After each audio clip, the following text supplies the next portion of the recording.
नमस्कार, आप देख रहे हैं 4 PM राजस्थान और मैं हूं आपके साथ अनन्या मिश्रा।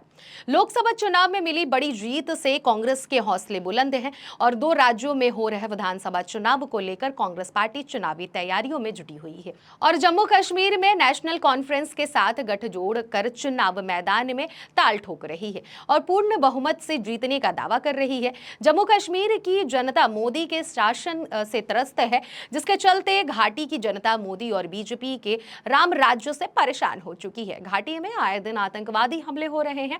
मोदी ने दावा किया था कि धारा 370 हटाने के बाद घाटी में अमन का माहौल होगा, लेकिन धारा 370 वापस लेने के बाद भी घाटी में हिंसा में कोई कमी नहीं आई है। मोदी के सभी दावे हवा हवाई हो गए हैं। कश्मीर में रोज आतंकी हमले हो रहे हैं, आतंकी हमलों से हमारे जवान शहीद हो रहे हैं, लेकिन मोदी को कोई फर्क नहीं पड़ रहा है। वो तो झूठ बोलने में भी शर्म नहीं करते हैं। जनता के बीच जाकर विपक्ष पर सवालिया निशान लगाते हैं और अपनी नाकामी को जनता से नहीं बताते हैं।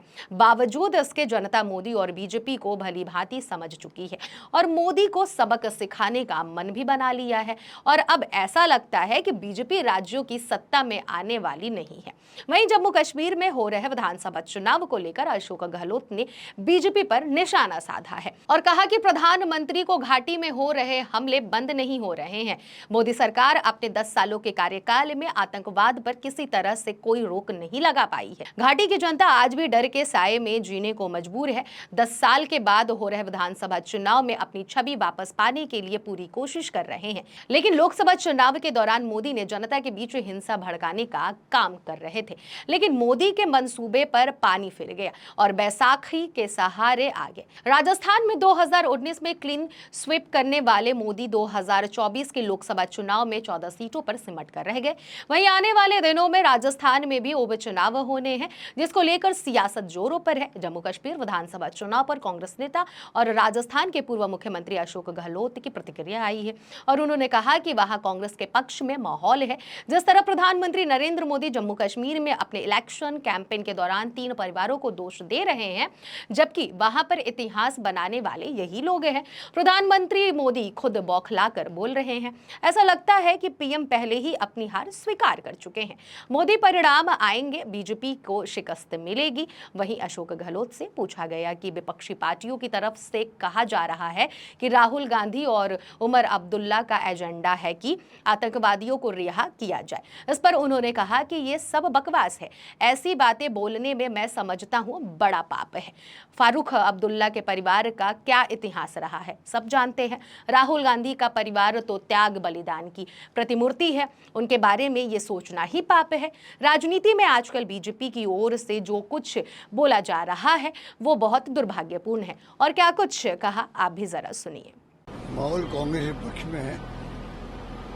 जिस प्रकार प्रधानमंत्री जी कैंपेन करने गए थे और 3 परिवारों को दोष दे रहे हैं,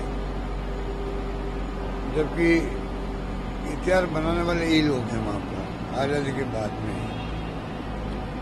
प्रधानमंत्री खुद ही बौखला के बोल रहे हैं, लगता है कि पहले ही वो अपने हार स्वीकार कर चुकी है। मेरा मानना है कि अच्छे परिणाम आएंगे और बीजेपी को शिकस्त मिलेगी। सर, दूसरा सवाल है, राहुल गांधी और उमर अब्दुल्ला का एजेंडा है कि आतंकवादियों को रिहा। ये तो बकवास है जी। ऐसी बातें बोलना ही मैं समझता हूँ बड़ा पाप है।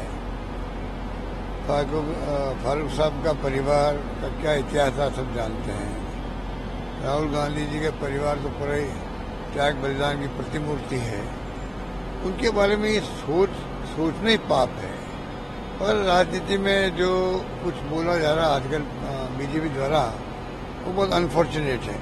आपको बता दें कि अशोक गहलोत से पूछा गया कि कांग्रेस मल्लिकार्जुन खड़गे ने पीएम मोदी को चिट्ठी लिखी है, जिसमें कहा गया कि लोकसभा में विपक्ष के नेता राहुल गांधी को आतंकवादी कहा जा रहा है। इस पर उन्होंने कहा कि यह बड़ा दुर्भाग्यपूर्ण है। पीएम मोदी, केंद्रीय गृह मंत्री अमित शाह, केंद्रीय मंत्री और बीजेपी के राष्ट्रीय अध्यक्ष जेपी नड्डा को इस मुद्दे पर बोलना चाहिए। वो चुप क्यों है? इससे पहले कांग्रेस नेता ने पेट्रोल डीजल के दामों को लेकर केंद्र और राजस्थान सरकार को घेरा था और उन्होंने भारत सरकार और तेल कंपनियों पर जनता को लूटने का आरोप लगाया था। इसके साथ ही पीएम मोदी की गारंटी पर भी सवाल उठाए थे।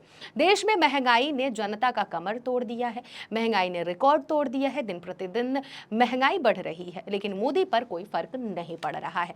वहीं अब देखना होगा कि मोदी अपनी हार के बाद देश की जनता के हित के लिए कोई काम करते हैं या जनता को अपने हाल पर ही जीने के लिए छोड़ देते हैं। यह तो आने वाला वक्त ही तय करेगा। इस खबर में फिलहाल इतना ही। ऐसी ही तमाम राजनीतिक खबरों के लिए बने रहिए और देखते रहिए 4 PM राजस्थान। धन्यवाद।